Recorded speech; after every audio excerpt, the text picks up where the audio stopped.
नमस्कार दोस्तों, मेरे प्यारे देशवासियों को बहुत बहुत प्यार और नमस्कार। आज मेरा यूट्यूब चैनल देश की बात विद विकास में आप सभी को स्वागत है। आज का मुद्दा जिस पर मैं बात करना चाहता हूँ वो एक मुद्दा नहीं, देश की आधी आबादी का अधिकार है। इस पर मैं बात करना चाहता हूँ।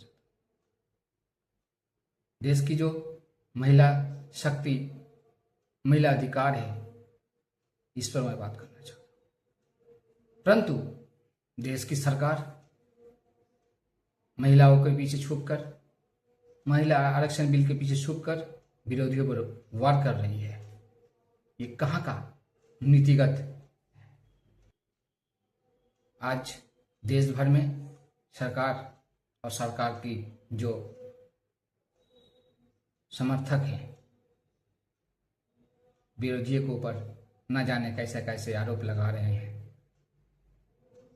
आज मैं सरकार से पूछना चाहता हूं, जब ये बिल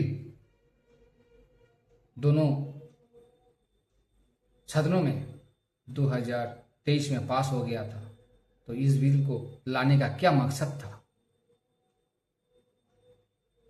इस बिल को जब 5 राज्य का निर्वाचन हो रहा है, इस बिल को आनन फानन में लाने का क्या जरूरत था? किसी का कोई कुछ पता नहीं। असली मकसद नारी आरक्षण बिल नहीं, असली मकसद परसिमन था, जो सरकार का फायदा हो सके। सरकार चाहती थी इस बिल के माध्यम से, इस बिल के पीछे छुपकर परिश्रम को बढ़ाया जाए, जाकि सरकार को फायदा हो सके, बीजेपी को फायदा हो सके और दक्षिण भारत और उत्तर भारत और पूर्वी भारत में लड़ाई कर सके। जैसे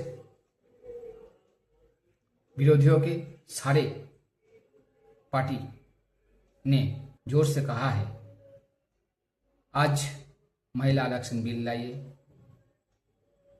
आज पास हो जाएगा, अब कल से लागू कीजिए, हिम्मत है तो लागू कीजिए। पर सरकार को महिला आरक्षण से कोई लेना देना नहीं, सरकार को परसिमन से लेना देना है। इसलिए सरकार भाग रही है, छुप रही है महिला आरक्षण के बिल के पीछे, बदनाम कर रही है विरोधियों को। राहुल गांधी जी, प्रियंका गांधी जी, अखिलेश जी, देश के सारे विपक्षी दलों ने बार बार एक ही बार बोल रहे हैं, जो महिला आरक्षण बिल का ये मामला ही नहीं है, बिल नहीं है, यह तो परिसीमन का बिल है। इसलिए परिसीमन का विरोध हो रहा है, महिला आरक्षण बिल का नहीं। और सरकार के जो समर्थक है देश भर में हंगामा मचाए हुए हैं, महिला आरक्षण के बिल के नाम पर नाटक कर रहे हैं। ये नाटक के अलावा कुछ नहीं कर रहे हैं। परिसीमन भी जो होगा वह करना चाहते हैं 2011 का जो सेंसस है उस पर। क्यों? आज 2011 से 26 हो गया, मतलब 15 साल। इसमें किसकी आबादी घटी, किसकी आबादी बढ़ी? कोई संख्या बल नहीं है। इसके बावजूद भी सरकार कर रही है। विरोधियों को यही तो पूछना है, यही तो बोलना है। अब विरोधियों को बदनाम किया जा रहा है। ये सरकार का सोची समझी एक चाल है, जो विरोधियों को फंसा सके, विरोधियों को बदनाम कर सके। ये तो सरकार का मकसद नहीं है महिला बिल पास हो, महिलाओं को अधिकार मिले।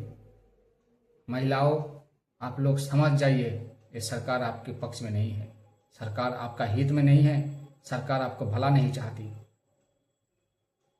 सिर्फ और सिर्फ आपके पीछे छुप करके ये अपने मकसद को हासिल करना चाहती थी। इसलिए देश के विरोधियों ने उनकी मकसद पर पानी फेर दिया है। परसिमन होने से देश की उत्तरी राज्य और दक्षिण राज्य और पूर्वी राज्य में जितना भी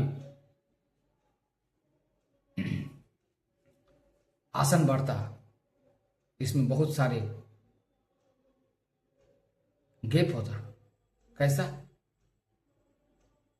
उत्तरी राज्य में जनसंख्या के माध्यम से बहुत सारे राज्यों में सीटों की संख्या डबल हो जाती और पूर्वी राज्यों में संख्या थोड़ा बढ़ता, उससे कुछ फायदा नहीं होता। जैसे दक्षिण राज्यों में भी ऐसा ही होता। मतलब जो सरकार बनाना चाहे बना सकती थी, सिर्फ और सिर्फ उत्तर भारत में उसको मजबूती मिल जाए, उसको सरकार बनाने का मौका मिल जाएगा। दक्षिण भारत छोड़िए, उत्तर पूर्वी भारत छोड़िए, पश्चिम भारत छोड़िए, कुछ नहीं चाहिए। सिर्फ और सिर्फ उत्तर भारत में कुछ राज्यों में जैसे बीजेपी का बल है, शक्ति है हिंदी पट्टी में, उसी पर सरकार बन जाएगा। तो क्या काम दक्षिण भारत का, क्या काम पूर्वी भारत का? इस ही मकसद से ये बिल को लाया गया था। विपक्षियों ने समझा, इसलिए इस बिल को नकारा है। आप लोग नहीं सोचिएगा जो महिला विरोधी बिल था, महिलाओं का विरोध नहीं हुआ है, इस बिल का विरोध नहीं हुआ है। विरोध तो पनिसिमन का हुआ है। देश का एलओपी राहुल गांधी जी बार बार बोल रहे हैं, जब चाहे सरकार महिला बिल को पास कर सकती है और कल से लागू करे, कल से ही लागू करे। सरकार में हिम्मत नहीं है, सरकार नाटक कर रही है। और फिर एक बार आप सभी से अपील है, जो मेरे YouTube चैनल को सब्सक्राइब कीजिए और मेरे वीडियो का अच्छा लगे तो लाइक और शेयर कमेंट जरूर कीजिएगा। नमस्कार, जय हिंद, वंदे मातरम।